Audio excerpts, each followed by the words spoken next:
Hello and welcome everyone to GuildGab episode 66. This is a show all about Guild Wars 2, and today we're going to do an open Q&A with you guys here on Twitch. So get your questions ready. All you gotta do is post them right in the Twitch chat. I'll take them out, we'll answer them. It'll be a fun time. But first, we're gonna have some fun. It's gonna be fun. First, let me introduce everyone. My wonderful co-hosts, MMOINKS, Alex of the RPG Shack, and Corvus Plays. What's up, guys? Get hyped. Tuesday's gonna be a huge update. Big day. Want it to be here right now. Want it to be here right now. Tuesday, tune in Tuesday. Big day. All right. There's gonna be videos all over the place. And... Oh, so many videos, so much hype, so much streaming. Even one for me. So, it's special. That teaser. All right, so let's start right off with the first question. I got a couple questions before the stream started. Thank you guys so much. Like I said, just throw your questions in chat. I'll grab them. We're going to start right off with Keeper of the Cookie asks, what do you think is going to be the next big thing in the next expansion, such as where gliding was like the big thing in Heart of Thorns? What do you think that big reveal is going to be for the next expansion? So are we talking like new masteries then? It's like a new kind of... Yeah, there you go. Kind of big mastery, I think, I'm very much in the minority here because I think I'm the only person in the world who actually likes it, but I'd like to see something focused around underwater. I'd like to see an underwater revamp and an underwater mastery track. What? Really? Yeah. Honestly. Submarines, dude. Yeah. Char submarines. But no, seriously, I was Why? when I was talking to Izzy last year when I first met Corvus. You know, there was I said to him that, you know, I really enjoyed the underwater comeback. He just looked at me with such a face, and he was like, "Really? You're the one." I'm the one. But yeah, I think that instead of kind of knocking underwater to the side, that it just needs a bit of a revamp, like we're looking at getting with, you know, they keep talking about, you know, kind of like balance patches and World v World and that kind of thing. So I think it's a large part of the game that I think could have another look, and I can see the face that Inks is making. Well, you know, I mean, here's the truth. I think that Guild Wars 2 does underwater combat just as good, if not better, than most other MMOs out there. If the MMO even has underwater combat, there's quite a few that don't even have it because it's such a headache to play in that 3D space when you're underwater. You know, you have to worry about the Z-axis a lot more in that space, and I think that is I think that's pretty disorienting for you know, a good deal of players. Not to mention that the abilities in general underwater would need a pretty hefty rebalance, maybe even a rewrite for a lot of classes. There are some classes that are very good in underwater, and there are some classes that are just absolutely terrible for the most part in underwater combat. And why that sounds cool, I think that sounds like a lot of groundwork, which ArenaNet kept like stressing that's what Heart of Thorns was about. Heart of Thorns was about laying this groundwork. So Yeah. You know, in my mind, going forward, it's a lot of balance. You know, with new elite specs and stuff too. I do think someday that's something that they could revisit, something that they could definitely take a look at. But I think the next expansion needs to be less about foundation and more about growing the game world itself. And I think if you go an underwater route, or if your gimmick or if your hook is going to be underwater, I think that has a lot less impact than, I don't know, some riding tanks in Charland. I'm not sure. Yeah. That'd be cool. That'd be cool. What's like vehicle sections, do you mean? Well, we know in World vs. World, like you can build like the char cars for World vs. World, and it's extremely limited. Don't get me wrong, and I don't ever think Guild Wars 2 will see mounts. I think that's totally out of the question. But we do have these sort of like pseudo mounts within the game. You have carpets and brooms and stuff like that, and we have these temporary vehicles such as char cars, for example. Or siege. Sieges aren't really vehicles because you don't ride them, but you know what I mean. You place something and it lasts for a temporary amount of time, and gliding is sort of kind of like the same mechanic. It is a vehicle of sorts, but for a limited amount of time until you unlock that mastery that lets you kind of glide unlimited. But there is a degrade in your glide, so regardless, it's not like you just jump off the top of a mountain and glide forever. Eventually, you will hit the ground from just losing altitude. So I think like any type of quote-unquote vehicle would have to be something that has like a time degrade on it. In other words, it doesn't last for, it runs out of gas. I don't know, whatever. But yeah.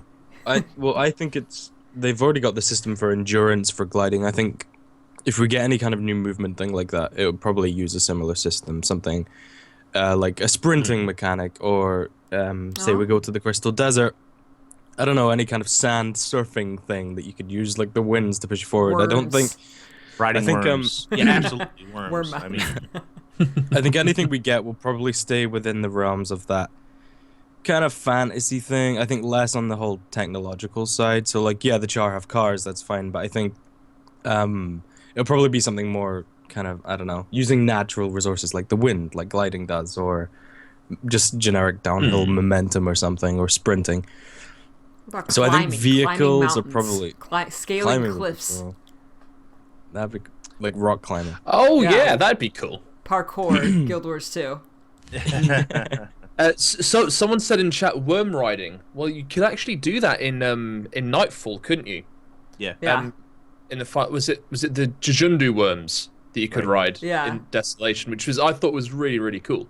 Although they kind of came up and swallowed you. You didn't exactly ride them. They kind of swallowed you, and then you kind of were a worm, and you got worm skills. And then when you got to the end, they would spit you out. Yeah. It was cool, though. I liked it. Yeah, it was if you think about it, something like that sounds exactly like a mastery, right? Master the worms. Whatever they're called, master the worms, and that allows you to, have these particular worm entry points that either you control the worm, or it acts kind of like a Nuok wallow, where it transports you to another section of the map or something. But yeah, I could see sandworms totally being like a mastery mechanic that could take place. If we go to the Shiver Peaks, can we have Doliac riding? Doliac taming? Can we have a farm of Doliacs and raise them from little babies up until full Doliacs, and then ride them? Very good. As you level up your mastery track, your Doliac farm gets bigger and your Doliacs grow. That's my idea. Feed them apples. Feed them apples, yes. Aww. The question I have is, with gliding coming to Corteria, and obviously gliding being a big thing in the jungle, does this mean that future maps, or maps that would be part of another expansion, are they going to include gliding now as well? I think they would have thought to. so, wouldn't you? I would assume so, just because they're bringing it to Corteria. Right. Had it been stuck to the jungle, I would have been a bit more. I don't know about that, but we had this discussion before. If it didn't come to Corteria, would the next expansion have gliding, or would it be a different mechanic? But now that gliding is in Corteria, I think you couldn't exclude it from any part of the game, except of course, they don't have any plans to bring it to World versus World that we know of, but things that it would break the game. There's still not going to be gliding, Yeah. So, but I don't think that they could make a new zone now and not have gliding. Yeah, absolutely. Me too. So, and that goes for any of these new mechanics that they would bring into a new map with the next expansion. The question is, would those come to Corteria and the jungle? I think eventually there's going to have to be limits on what you can put into the core game. Just because the original Guild Wars 2, before all the expansions, even though they did have the expansions, everyone was kind of thinking, it's an MMO these days, you've got to have an expansion. But I think that some things are best left to be exclusive to particular areas, otherwise you risk kind of oversaturating the core game. Cluttering the place up as well. Yeah, pretty much. And it kind of losing its base appeal if you can go, we can glide, and now we can climb walls, and now we can, I don't know, use cars, and we've got airplanes. and that kind of thing. Yeah, it's just kind of... one of the dangers ArenaNet faces with the next expansion and adding new masteries, and we assume that this is going to be a continuing trend for them, because we know like the next raid wing is going to have some masteries. But as they continue to add more and more of these masteries, how do you design them so that they don't feel like the same masteries over and over again with a different name? Yeah. So, for example, you already have this repeating pattern of you have the Nuok, the Itzel, and the whatever. Exalted. The Exalted. Gosh, I can't remember their names. And for each one of those, they have a champion you fight, right? And there's a mastery for you to be able to fight that champion. But that's the same mastery duplicated 3 times. Like the Nuok Wallows is kind of special, but then if you have Worm Travel, well, that's the same as Nuok Wallows. You're just calling it something different, right? So coming up with fresh ideas that are totally unique to that expansion or whatever new areas that the game brings is going to be... I think that's going to be one of the more difficult things. I think you'll definitely see some copies here and there, and that's not necessarily a bad thing, but I think that when critics look at a game, that's what they're going to latch onto, right? That's the first thing they're going to look for is what's copied over, like what is the same thing we've seen, it's just they gave it a different name, you know? Right. Yeah, that's what the whole mastery we're bound system... to see new vendors. New vendors? No, on you go. Yeah, like it'd be the same kind of, you know, you learn the language of a new race, you get their access to their vendors. Like I think that's probably going to be repeated. I think for like the movement style big feature ones, it really has to be a different experience. Like moving fast across a map can only really be done, you know, once or twice in that kind of same way. I think someone said in chat that like maybe something like a boat, like sailing kind of thing, it would get around the underwater thing and would give a totally cool experience, you know, that we don't have right now. But then, what would you do about kind of maps? The thing is, I guess you've kind of got the current's too strong here. You must turn back in particular maps. Yeah. But I think that's going to be. I think if you start adding boats and stuff, it's going to be a bit more immersion breaking than it already is. I want to build a boat. Yeah. Don't you crush my dreams, dude? Hey, you're up and you can go super fast and you have like cannons and like. I'm all for building a boat and sailing across the endless sea to Cantha, or the unending ocean to Cantha. We're sorry, you are reaching the boundaries. You will have to turn back, or we will teleport you back. They just have no entry. You sunk my battleship. Yeah, I want to ride on the upside down Skrit boat that's in Silverwicks. Yes. Then they could sell boat skins in the gem store. You can unlock boat skins. One of them is an upside down Skrit ship. Cannon skins. A Quaggan boat. Costume. You have little drivers that are driving your boat. It could be a Quaggan, a Skrit. A little rubber Quaggan inflatable tube. Ride your tube to Cantha. You know they're listening. Ooh, fishing. There you go. Yeah, add fishing into the game. You have boats, fishing. Fishing would be cool. Little see, that's the coolest thing about Masters, that they could add little things like fishing. You know, just like little activities that you can unlock or little, I don't know, just little features like that you know, if they just introduced in a patch, everyone would be like, why did you put that in the patch? Like fishing, just, you know, it's just such a small, weird thing to put into something. But so is the whole packed commander mastery track, you know, with your speed boosts in cities. Exactly. It's all quality of life stuff, but it's still a whole mastery track. And that, I mean, personally, that was the first one that I went after. And the whole mastery system is supposed to be, you know, your end game progression that gives you abilities. So even if one of those abilities is something like fishing, or, you know, like someone in chat said, having poison, you know, getting the poison resistance in the jungle. If we go to the Shiver Peaks, then you could have cold resistance. If we go to the desert, you could have heat resistance or something like that. There's places you can't go unless you have those mastery tracks. So some of it could repeat, but it could make sense to repeat like that. I think it's great. You know, if, again, go to the desert, you have like the Forgotten mastery track, you know, so you learn to communicate with the Forgotten and stuff like that. And I think we'll see a lot of that. Yes, absolutely. Yeah. Just new abilities, and I'm sure they have ideas coming out of their ears, and you know, we're only seeing the ones that we've, you know, seen in Heart of Thorns, but I'm sure there's so many more that they have up their sleeve. God, yeah, there must be. Fishing fishing. Fishing could totally Fishy. be a mastery.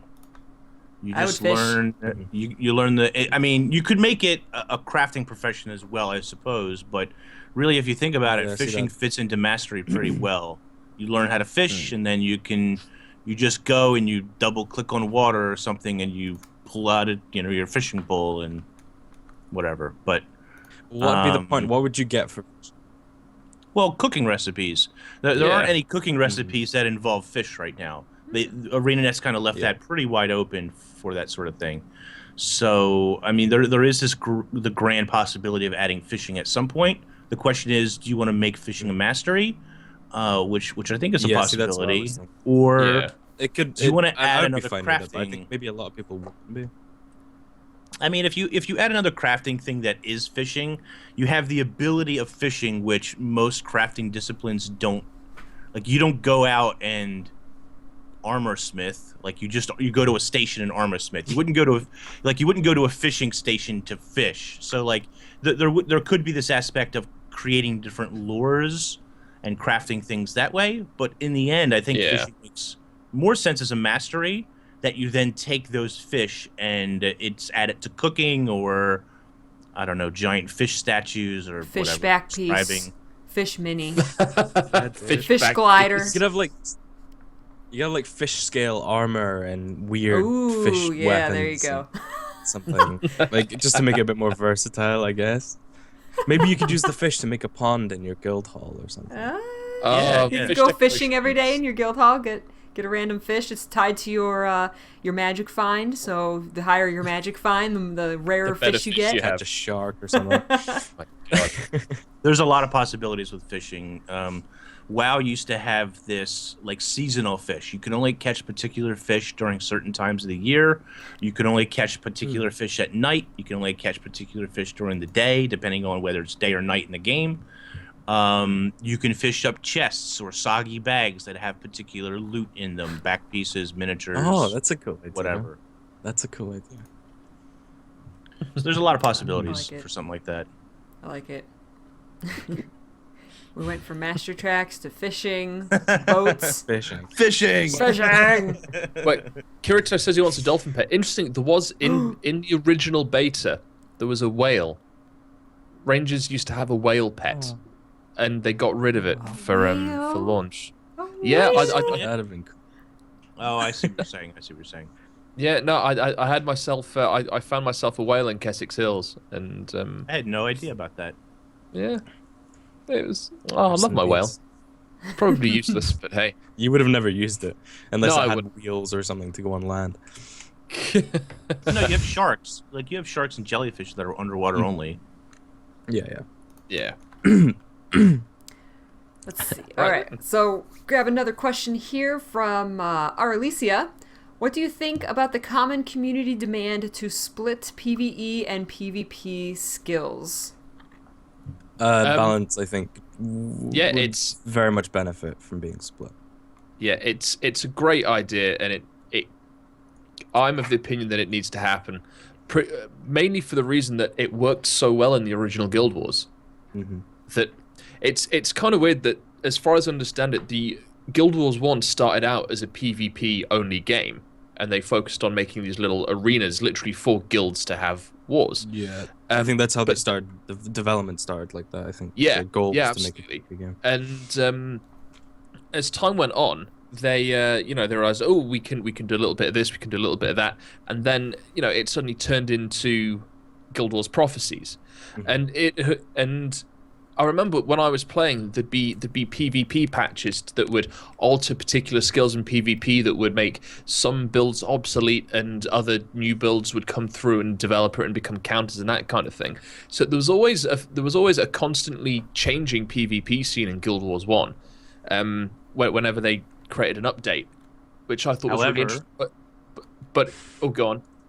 However, what was the problem in Guild Wars 1 with that system? Balance. Balance. Yep. Takes a lot more developer time to balance then both sections of those skills. Yeah. On the other hand, now that we have rating, and I think Right. rating is kind of the big caveat now that really screams out that this needs to happen. You know, Guild Wars 2 at one point did have a split for particular skills between structured PvP and PvE, and then they went away with that because it was complicated for newer players coming into the game trying to learn two different sets of skills. Why does one skill do this in open world, and why does it do it differently here? So they wanted to simplify it, but I think now that you have rating and kind of the impact and implications that particular skills have on rating, they're very different in structured PvP. Yeah. And so a lot of the balances and changes you see happen, like Ellie's diamond skin, for example, the change is coming on the 26th. That's a very PvP-driven change. It's not necessarily a problem in PvE, but in PvP it's a big issue.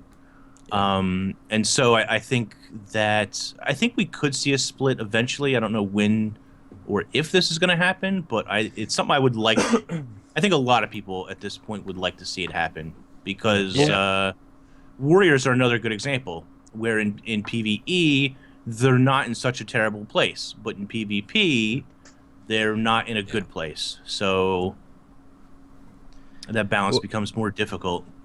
It's like last week we were talking about like how Dragon Hunter could use a nerf in PvP, but you were saying, Peachy, that it was like the only thing keeping you viable properly in raids, and so that's like an argument on its own just to have the split. But you're right, it means there's probably gonna have to be two teams focusing on either one game mode and make sure everything's in check. But I think, and I get their whole idea of they want PvP to be welcoming. They want them to play PvE and know their skills, and they go into PvP and everything does the same. Like everything's the exact same, so they know what skills they want to use and all this kind of thing. I think that's like what their goal was, to make it kind of seamless going between the game modes so that everyone's encouraged to do everything. But at this point, I think the balance is really calling for it. Yeah, Chris makes a good point too in chat where, you know, he says that you risk further alienating players, those who only play PvP and only play PvE. Right now, you can go between the two, and there's no difference really in how your character functions or whatever.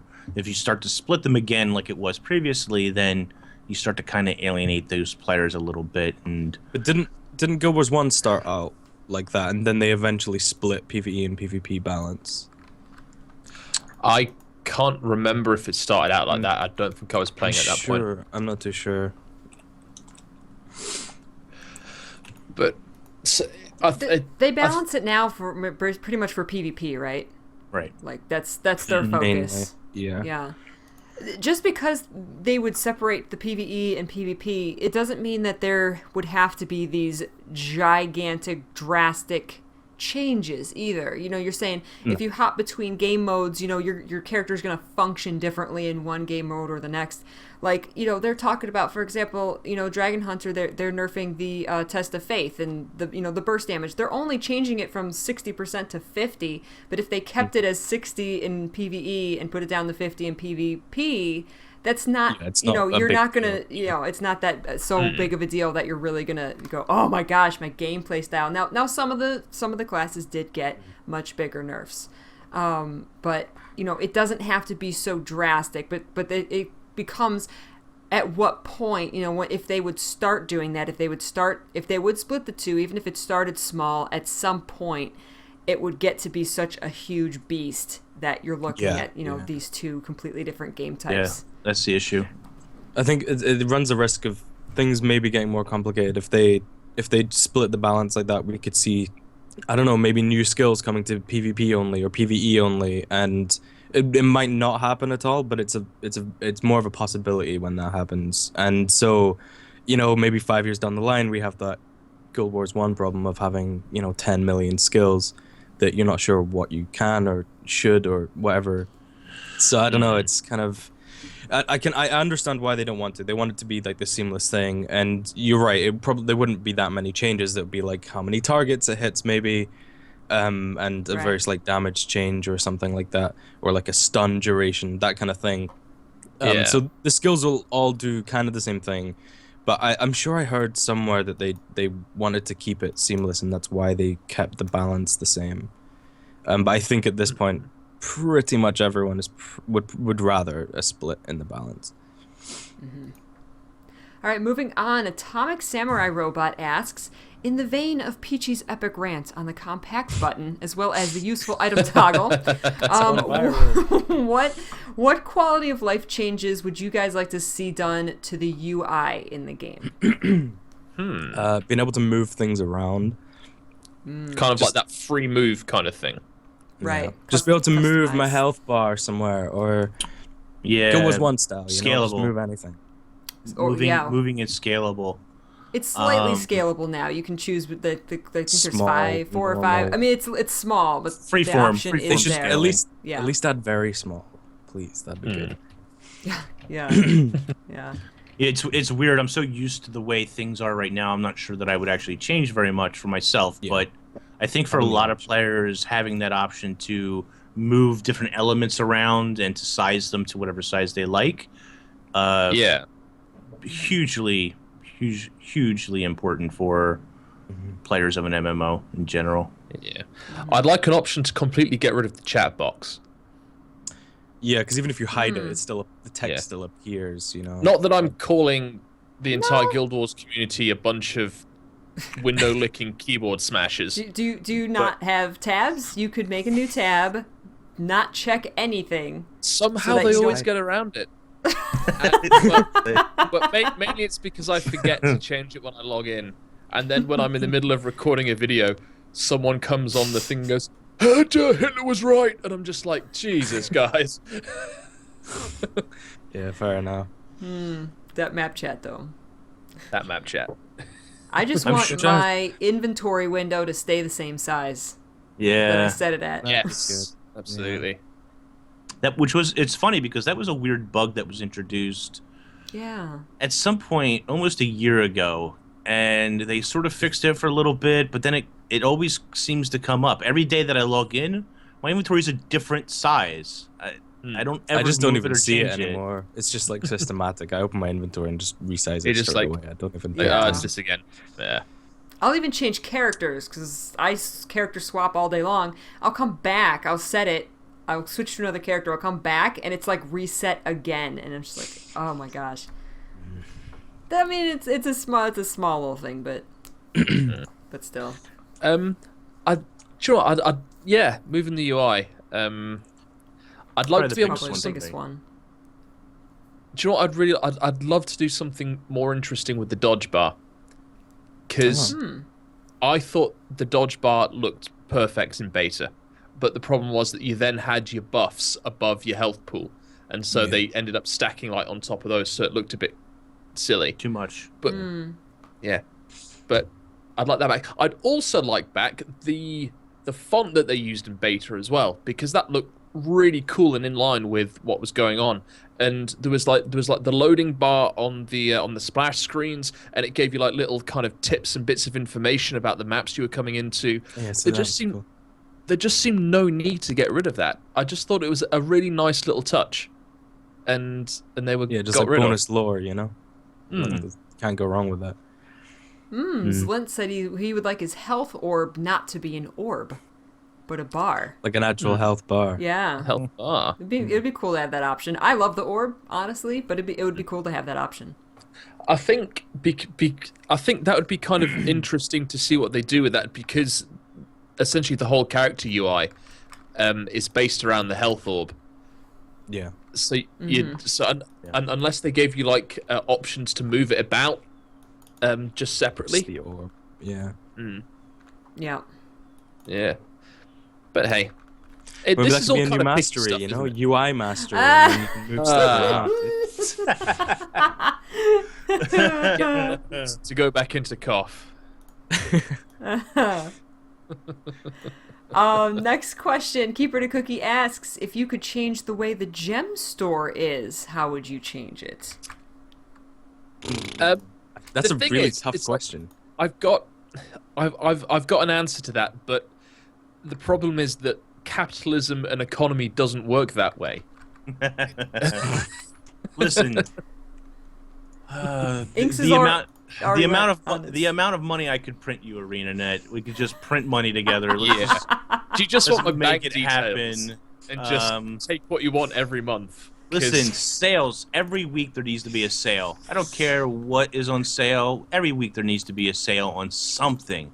Put something on sale every week. And not 10%, not 20%. Cut. It's a virtual item that has literally no value. Cut the hell out of it and just, make them like these repeatable something that people would buy multiples of, right? If you put an armor set on sale every week, you can't cut the discount too deep because you're only going to buy it once and you're never going to buy it again, right? But there are certain things that you could totally discount pretty deep and get people to buy, I think. Especially some of the older items. Like there's kites and stuff on there from like 2 years ago that nobody is going to buy at those prices. Put them on for super cheap and people will buy them up. And then say you're going to remove them from the gem store. You got to tap into people's impulses more. Or you just bring back the labyrinthine cliffs and bring back the hype for the kites, and then you're good. Yeah. You're good. And watch Peachy cry again. Oh, they're all dead. But I also think they're all dead. Rotating things in and out of the gem store. They do an okay job with that now, but they certainly could be a little more active on that front. They're very good and they're very active at adding lots of new things. Every Tuesday there's something, which is great because at launch we sometimes would go long stretches without seeing a lot of new stuff in the gem store, and that's really not the case anymore. But some of these armor sets and items that you retire, yes, they come back once or twice a year. Make that more frequent. Let people buy that stuff. And even put an actual discount. Don't just bring it back, but knock 100 gems off. Knock something off of the price in order to not only tap into people's impulses, but makes it think like they're getting a good deal on a virtual item. Yeah. I think that what the hell was I going to say? Oh, yeah, there's something that we talked about a couple of weeks back as well. I think we touched on it before about the idea of customizing your own packs in the gem store. Instead of having a bandit pack and the winter solstice pack. Like create your own bundle. That seems to go down all right in chat when whichever one of you guys it was suggested it. So I'd quite like to see that. That's a very good idea. Blue Jasmine had a really good idea too. Make everything giftable. What is Why giftable? is everything not giftable? There's so a many number things of things that like, aren't giftable. there's no reason why it's not giftable, but they just doesn't have the little icon next to it, and it's, I don't know. Yeah. And make things returnable. If I want one change to the gem store, make things returnable. If you for gems. If you don't want something, just say have return to sender. Return to sender. If you already have something, someone sends you a duplicate. Yeah, because you've been gifted stuff, like outfits you already have, and you just can't do anything with it. Yeah, and I can't even put in the ticket. If I get gifted something twice, especially if it's like an outfit, it's worthless. That's worthless. You're getting a duplicate outfit. So, and then I can't even put in a ticket. The person who sent it. So that inconveniences the person that sent the gift to get their gems back. It's They have a lot of those tools, those lots of different tools that are the unlimited tools. Put them on sale. Sale them. And I know they did, like this past year, some of those did go on sale, but make it happen more often. People will buy the different skins or whatever. I'd buy them. Yep. I'd buy them purely because I've forgotten how to make my original set account bound because they're still soul bound. Take it. There's Take it to there's an NPC. You take it. You take it to the black line ticket guy. Ah, right. There we go. But I've been doing that for 3 years now. Before we move to the next question, kind of interesting. There used to be this trick that me and Mazda, and unfortunately I brought it up on stream and it doesn't work anymore. And I'm sure it wasn't, Mazda likes to blame me. It wasn't me for the reason it got fixed. But if you died in anywhere, didn't matter where you died in Tyria, you used to be able to just open up Guild Hall. And you could teleport to Guild Hall, and then, like, you could waypoint to the Guild Hall. And then when you left Guild Hall, it would put you back wherever you were in the hot maps, and you'd be alive. That doesn't work anymore. That's a shame. Thanks. They stopped that from working. Actually, there is one more thing that I would like to raise, and it was my original point about this will never happen. But I would like to see ArenaNet take some kind of accountability and responsibility for the gold to gems rate, because at the moment it's completely player dictated. That if you buy more gems with real money and convert them to the gold, gems go up in value, or gold, and the amount of gold that you can get for gems diminishes, and it doesn't feel like there's any control over that, which is fair enough in terms of pure, business chat. It's an economy. It's always right? nice to see a line go like that, but there's always ever going to be demand. The demand will never outstrip the supply, because like Inks was saying, they can always you can always print more money. You can always just generate more gems out of nowhere, and all it is, it's a virtual item that is a few lines of code, and you just toss it onto somebody's account. So the demand for gems will never go away. The supply is infinite. Yeah. And to me, that isn't an economy. Oh. Cavalier, the new Cavalier Mini. The guy riding the Beetle who's 350 gems, cheaper than the Arrowhead, by the way. Who is not only a Hylic on a mount, but he also has a rear up animation. Just saying. But is that rear up a skill? Cheaper than it's a skill. The Arrowhead. What was really funny was that animation to the mini. What was really funny was Reddit instantly brought up the fact that there is a mini Beetle you can buy. Yeah. That's 500 gems. Like, he's ridiculously expensive. Oh my god. The Beetle's 500 gems. You can buy the Beetle with a frog on top. There's my camera. For 350. 350 gems. So don't buy the Beetle for 500. You get the Beetle you get a and bonus the Hylic. Hylic. Right.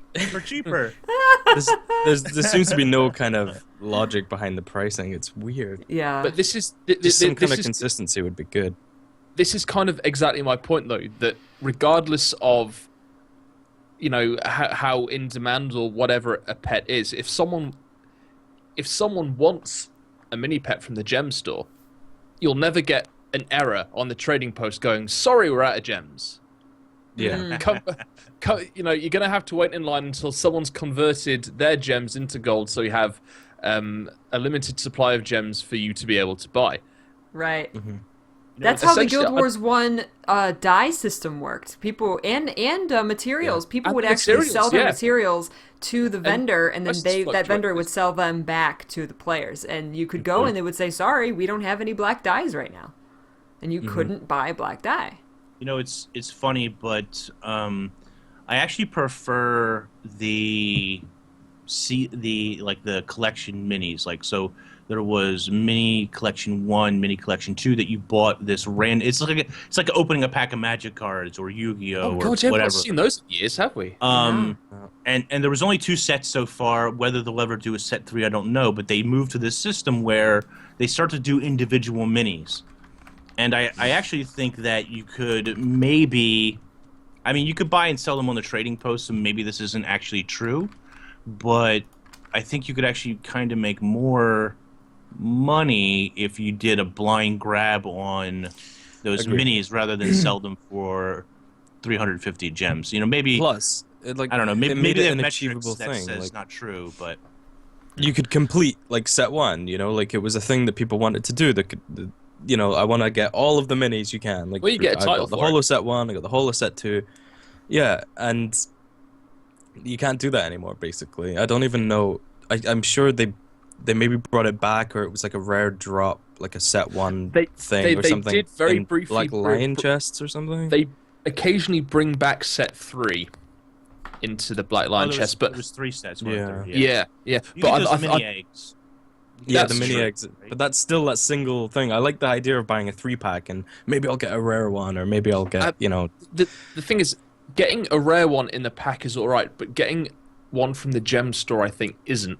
Because to me, that sails a little bit too close to the whole special die pack thing, which I'm not really a big fan of kind of, oh, you know, you've got this shiny set of dies. There's 20 bog standard normal dies, but then 5 shiny ones. Super shiny And then ones, yeah. and then if you have exclusive pets in there, along with the propensity to get like, I don't know, like an ice imp or whatever, it's I'm not. Yeah. I don't like those not- either. The only die pack I've ever bought was the one they gave us for free. Yeah. And I bought a think I couple got a before. crappy die out of it. So, but that's because I do not have the RNG luck when it comes to dies. So Yeah, I know generally speaking people don't like RNG, and that's one reason they probably moved away from the minis. The other reason is their metrics probably tell them they actually make more money selling tons of individual minis for 350 They plus. must. Well, that's because Yeah. a lot of people don't like the chance, right? That someone would rather spend 400 gems and get a mini they know they like than 400 Or gems you on could- a 3-pack of random minis that. Or you can just trading post them all, and unfortunately, you could say like, well, don't let people trading post them. But then, two things: number one, what do you do with doubles? Number two, that adds a sour taste in people's mouth when, you know, well, People get lucky. Yeah. yeah. I have I mean, tons like, of I- doubles of minis. I just need one mini. can't I'll do just anything keep with them. opening, packs until I get that one mini, which might never actually, drop. Yeah. So Yeah. Tell us Yeah, about there are opening problems. tens of thousands of bags to find one mini inks. yeah, which I then bought next year at Halloween for 100 candy corn cobs. Imperfect system, I guess. But Mike asks, those 5 account-bound inventory slots, in your opinion, were they worth the gems? oh god, yes, absolutely. Oh, Yeah, Did you get all 5? Who's got got all how 5. many? I got all 5. I got none. You got none. I didn't buy any yet. I'm still Still thinking about it? well. Like I want them. I just haven't pulled the trigger yet. I think if you have use for them, definitely they're worth it. If you have, an item like the permanent account, anything, it's useful. If you don't, then I don't really see the point in, unless you have like a legendary weapon that you have use all on all your characters or something. Yeah. But even then, it's kind of, Putting I don't know. I think don't I've really see gotten much point. more use out of it so far transferring items between characters. Like, if I need more, my main is not a cook, and if I want to go make her more of her raid food, then I'll take something out of one of those slots. I'll go to my cook. I'll make the stuff. I'll throw it in one of those slots rather than having to go to the bank, which she's at a Too crafting sly. station. But so instead of my main having to go to a crafting station or the bank or use a bank, instant bank thing to pick it up, she just picks it up right from that shared inventory slot. So Yeah, that's stuff what like that I've been using it as more. And again, having so many alts, that's very useful. Yeah. See, I have Mikai, a bunch of alts, but I just don't really play them that often. So Mikai, in mine, I've got both my salvagematics. So I've got my copper and silver salvagematic.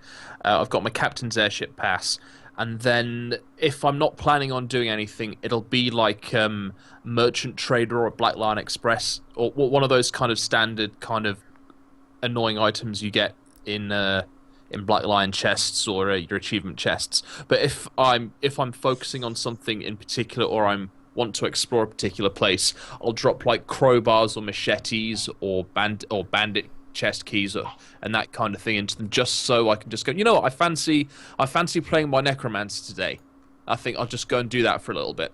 And yeah, I think it's just and Atomic Samurai, I mean, occasionally you put like the bobblehead lab, like Atomic says, Toys. or yeah, you can put toys and stuff in them Need as a well. toy box. Yeah, that's a it good could be one a for toy the box. UI change. That UI question. box. Maybe adding like Oh, a box yes. for your tonics or. Toy box Tonics. / tonic box. Yes, Yeah. I would love a that's tonic cool. box. I mean, I don't think you should be under any illusion, okay? It is a purely cosmetic item for the incredibly lazy. These account slots. Pure Convenience. It's convenience. Pure. absolutely. Yeah, it's 100% convenience. Yeah, it's Convenience for your convenience items. Depending on what you have on your account will determine, I think, whether or not it's worthwhile to you. For example, like Mazda has a permanent bank access. So for him, he just accesses everything, right, on every character. It doesn't matter. It's in my Right. bank. I pull it up. I have access to all of my That's so stuff nice. anytime I want. So Yeah. yeah, I mean, there's that. Next question is from Blue Jasmine. Do you think they will continue with the grind fest when it comes to new items such as the bat effect, the Winter's Day presents? It seems like it forces people to grind for gold and materials, and I thought they always prided themselves on Guild Wars 2 not being a grindy game. Well,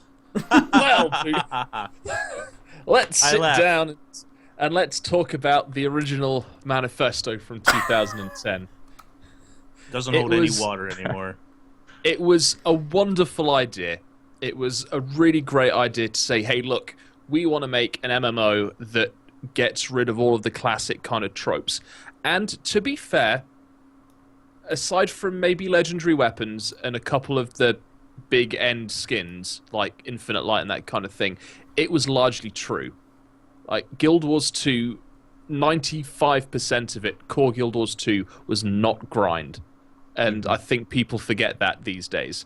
It's just that when things like the 10,000 drinks, like the admittedly fun but banana armors collections for legendary weapons, like Corvus was telling me the other day, how much was that first tier of Ravenwood staff? 500 You do the gold first collection, and then it's like 500-600 gold, like to craft for the first friggin' Spiritwood stick. planks. It's a stick, yeah. And it's like 35 Spiritwood and 100 gold for the inscription or something. It's that kind of situation which, to me, has resulted in the grind. I mean, like, there's also a ton of ridiculous stuff as well. Like, we've talked about scribing before, the insane amount of flax that you need to make linseed oil for some of your bits in the tavern. But yeah, you're exactly right, Kate. Everything is a gold sink, but that is a direct result of ArenaNet not being able to control their gold economy. And I think they're starting to take some kind of responsibility for this by doing kind of new currencies, which I think is a great idea, and taking some of those easy to get gold things out of the game. Which, again, I'm not dungeons. I'm not completely on side with that in some ways, but I think that has come about as a result of the exponentially insane acquisition of gold through the player base. See, I think that's it, right? We get gold so easily. Like back when I first started playing back at launch, it was like, I remember getting my first gold, and it was like this big thing. Now I notice, oh, I've made 10 gold today, okay. Like, I just don't even notice it anymore. And I think a lot of the gold requirements, the grind, it's kind of a time gate, because it seems like that's like the main way ArenaNet knows how to make things take a while, right? Like a legendary or anything else. Like, if they add a huge thing, like you need 250 of these, they know you're gonna end up spending a week or two on it, and so that way it's this thing. It makes it feel more like an adventure, a journey, whatever. But really, it just feels like a grind. That being said, I guess the scapegoat to this whole thing would be that, well, you don't have to make a legendary. You know, it's not like all of these other games, like WoW, like everything. Like, if you want to raid, you have this intense grind. You have to get all this gear, all this stuff. Technically, in Guild Wars 2, you don't have to do that. Like, no grind is required. It's all optional. You could use like base, like rare exotic gear that you've just got as loot or from whatever. It's not been difficult. You've not had to grind for it, and you can basically do anything you want in the game. But then people want, like the new legendaries, and then they complain that there's loads of grind, and you have to kind of take it. Like, you see, oh, I need 500 gold for this next thing.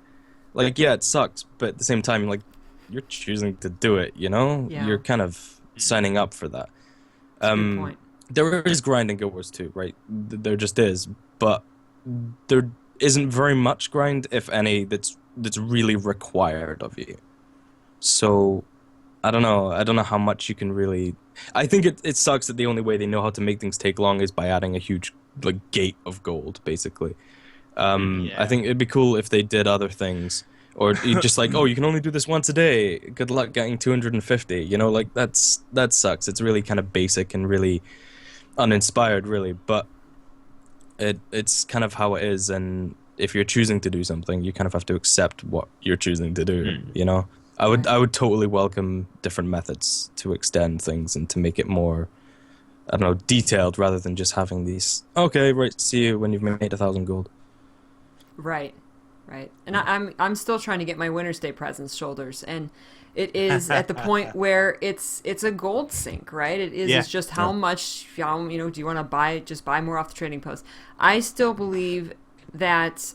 I don't think that the Winter's Day presents shoulders should have been easy to make. Take away, make it only 1,000 drinks. It would have been easy, but then everybody would have had them. You don't see everybody running around with those shoulders, and I like that. I like that there's items that are more exclusive, but I would have rather you only make it maybe 3, 4, 5,000 drinks at most, and then do all the Winter's Day activities 10 times, 20 times. Have us actually had to have played Winter's Day more than doing each activity 3 times, which was a great system, but only 3 times to me, I feel like, I would have, I hated getting 3 wins in the snowball arena, but if it was do 10, do 20, I would have sat there and did it because I wanted the shoulders, and, I probably would have had them by now. And that would have been actually playing the content related to what that item is.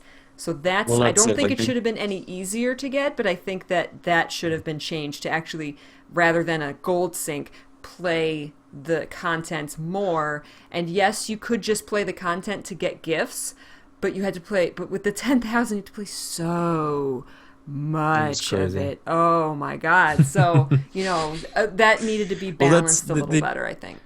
Well, they chose the drinks for a reason, right? Like, that was the big one. All of the rest were easy to get, but that was the gate, right? And the reason they chose that one was because it was a thing you could buy, right? It meant it was a gold sink. It meant it was, like, a huge time sink as well. Like, there's people who are really good at the jumping puzzle. People could farm that, Like, you made that 1,000 jumping puzzle, like, wins or whatever. People could easily do that in, like, a day, 2 days. Like, no problem. And I guess the gold sink was their attempt at making it kind of hard for everyone, or at least, like you say, you had 1,000 gold. It's still like a hard investment to really, do I really want to buy that? I guess so in their eyes it's probably the fairest thing, but it was like, it's the way ArenaNet gates stuff, and I don't know, I agree with you. I would have rathered activities and actually playing the game rather than playing the trading post, Yeah, so the first thing is that that these things, collecting anything in life, it's gonna be a gold sink. It's gonna be a money sink. It's gonna cost you a lot of money to collect everything of whatever you want, inside a game, outside a game, whatever. So collections in general are meant to kind of be a time sink and a gold sink. They're meant to be that way, in general. And this is not exclusive to Guild Wars 2. This is true for any MMO. They are getting better at these festive additions. So you had the bat wings, which were ridiculous for a number of reasons. Number one, you need tons of linseed oil, tons of those materials, which you can make and grind out over the year. But then you also needed this exclusive RNG drop, which is 400, 500, 600 gold, because of how rare the drop is from trick-or-treat bags, making that like the more difficult part of the choice there. And I would say that for the Winter's Day one, ArenaNet, I think ArenaNet knows that they kind of messed up on the drinks because they came in later and said, you know what? We're going to let you drink year-round to finish this off, right? They knew that, like, okay, 10,000, that was probably not the right number. You know what I mean? The number should have been different. The bigger problem with something like drinks or any kind of gold sink in these festive collections means that if you really want to complete it, you don't do Winter's Day stuff. You don't do Halloween events to complete this. You go do something else that actually pays money, that actually pays gold. Right. You play that other content, you gather your gold, and then you buy your Winter's Day stuff without actually doing that particular content. As far as, like, do the jumping puzzle 3 times, do this 10 times, whatever, yeah, that's kind of okay, but these collections need to be more about, at least in my opinion, I think and I'm going to really regret saying this, because if they ever do this, I'm going to hate my life, but They need to be. We're They listening. need to be more about kind of like a time skilled thing. So rather than do the jumping puzzle 3 times or however many times it was, you need to complete the jumping puzzle in 2 minutes or something like that without dying. It needs to be some sort of timed thing. As far as like future collections, let's say the Queen's Gauntlet comes around, you need to complete. You need to kill a particular opponent by doing X instead of whatever the normal way was. You need to add something in the collection that is more about the skill of the player and less about repetition. You know, I have Winter's Day shoulders because I have a lot of gold for drinks or an insane amount of time to farm gifts. I'm very good at doing the jumping puzzle 3 or 4 times, and doing the other events is just all repetition. Do this 3 times, play this 5 times, do that 10 times. Like, there's nothing in there that says I did something special to get this skin. It's just I spent a lot of time doing the jumping puzzle or playing Choir Bell or doing Mayhem, which I may or may not have liked, but I did it because I want the skin. The issue too is that I think that because these things are so time sensitive, you know, the Winter's Day skins, the Halloween bat skins, they're fairly time sensitive. They really need to think about how much time they have metrics for this too, right? So they need to kind of look at their metrics and say how much time does the average player play the game, and then maybe boost that number a little bit, just a notch, just a twist of the dial, a tiny bit above the average, right? And that keeps it semi-exclusive where not every single player has it, or it makes that average player log in even more, which is exactly what you want for your game when that content drops.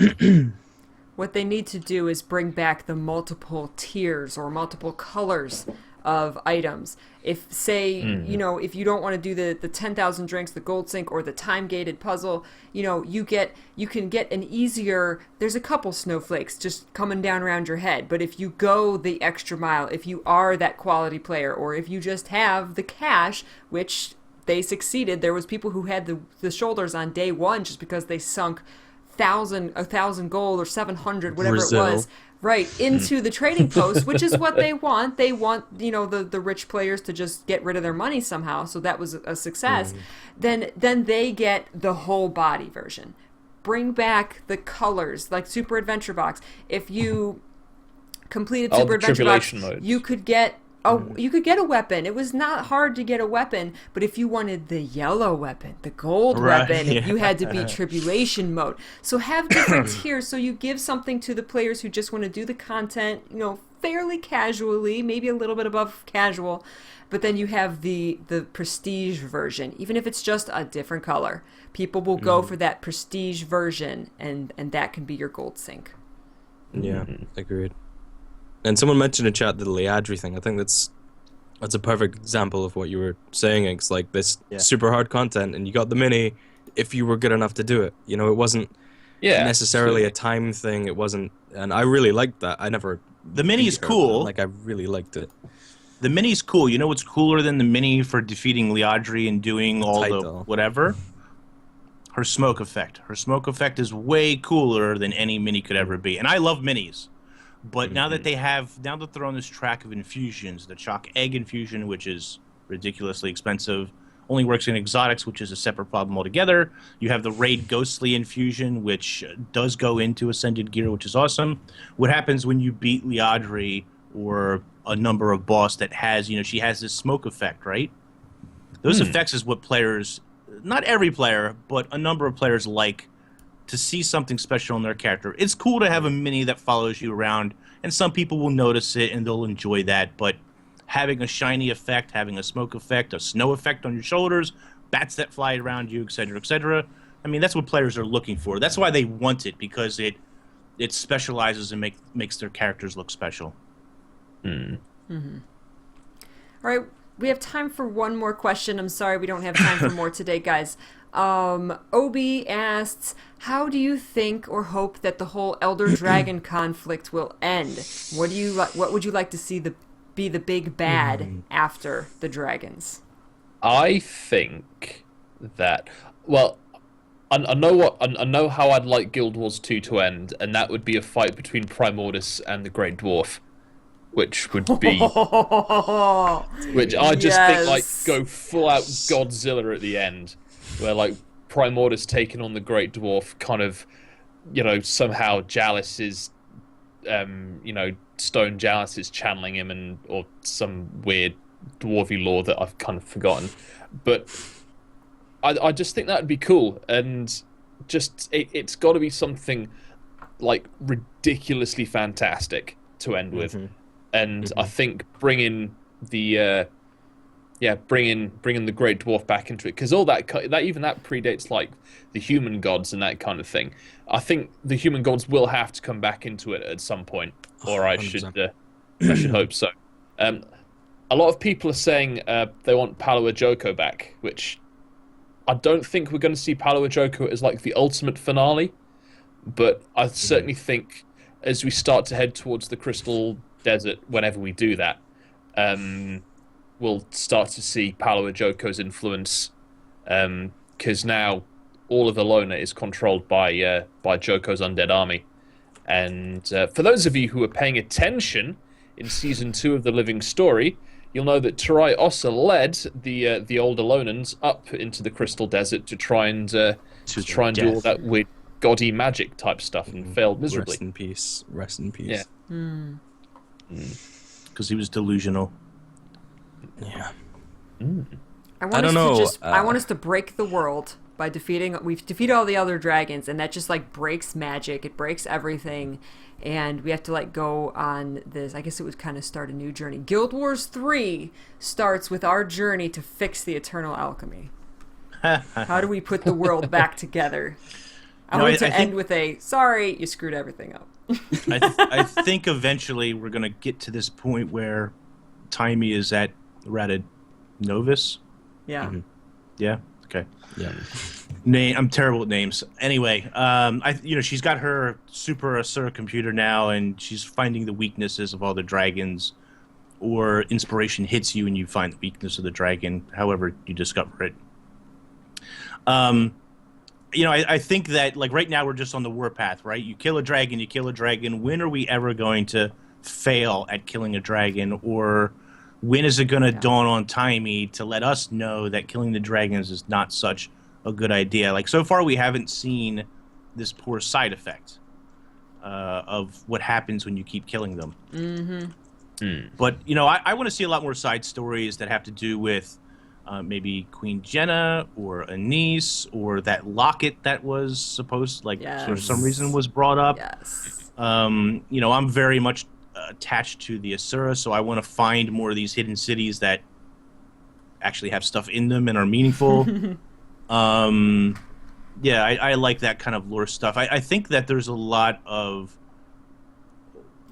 points about races we just don't know a lot about. We don't know really what does the Char homeland look like.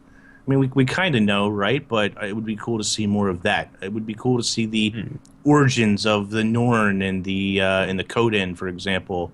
They're not like a major race. Or we know a little bit about Asura, but more about them. So I want to see more side stories, and those don't have to be even long, in-depth things. Those can be, smaller little points here and there throughout. But we're so focused on dragons that I don't know. Yeah. Well, someone in chat mentioned something. I think they said elder dragons versus the human gods, and at some point we get a chance to choose which side we were on. That's actually kind of what you asked the question, and I was kind of like, where we go? They've hinted at the gods maybe not being that great, right? Just people with power, not necessarily these amazing people, these beings. And we've also heard about maybe we shouldn't kill the dragons. But did we pay attention in Heart of Thorns? Did we, bollocks? No, but if we find, I don't know, maybe something to do with Glint's Egg and the legacy, insert lore here, about curing corruption or something like that, and we will realize that we're shaking the kind of balance of the world, and somehow the gods come into it. Turns out they're kind of just a bunch of dicks, really. And can you imagine the end of Guild Wars 2 and it's us and the dragons versus the gods. Like that'd be cool as hell. Oh my Something god. massive like that. Like Unless turn at the everything end- on its head. Like it'd be nice. Unless it's like the Wizard of Oz, or like the dragons there, and there's like human gods save us, and then an old bloke. And there's pokes just this his head out man, behind the this curtain. little Azura. This whole time it's just been this Azura pretending to be like dragons. pulling levers and blowing whistles and that kind of thing. I'm just a very nice set of gods.